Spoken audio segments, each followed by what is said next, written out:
Lo que consigue la oración. La oración produce poder. Dios nos ha creado de tal forma que para sentirnos motivados a trabajar por una cosa necesitamos conocer el propósito y el provecho de ella. Aunque no nos guste, no somos capaces de cambiar fácilmente. Si comprendiéramos la verdad, los beneficios de la oración, habríamos estado orando antes de ahora. La motivación actúa sobre la base del deseo.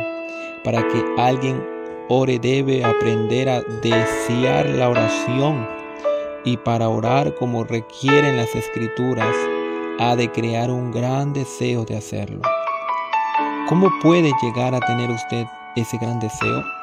Para ello debe comprender los beneficios eternos y temporales de la oración.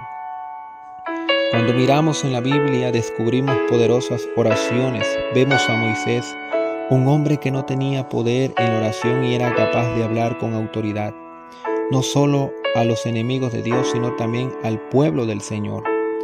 Al orar, las plagas vinieron sobre Egipto, o se abrió el mar rojo delante de Israel. Pero, ¿cómo adquirió Moisés su poder en la oración? Mediante una vida de oración. Josué vio la poderosa mano de Dios obrar a través de su vida y su ministerio. Conocía la voluntad y la estrategia del Señor en la batalla. Por lo tanto, ciudades poderosas cayeron delante del inexperto ejército que acaudillaba. ¿Cómo adquirió Josué tanto poder con Dios? Había aprendido a orar. Mientras Moisés oraba en el monte, Josué pasaba la noche también en oración al pie del mismo. Y cuando le llegó al primero la hora de partir, Dios tenía preparado un líder que conocía la oración. También David era un hombre entregado a la oración. Cuando fue ungido rey de Israel, Saúl todavía ocupaba el trono. David hubiera podido sentirse desanimado porque solo unos pocos reconocieran su reino. Sin embargo, la oración le proporcionó la confianza que necesitaba. Espero a que el Señor lo colocara en el trono físico de Israel.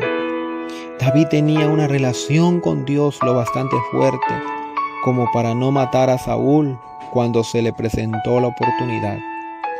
Y después de la muerte de este último, la primera acción que realizó como rey reconocido de Israel fue devolver el arca del pacto al lugar que le correspondía, el centro de la adoración del pueblo.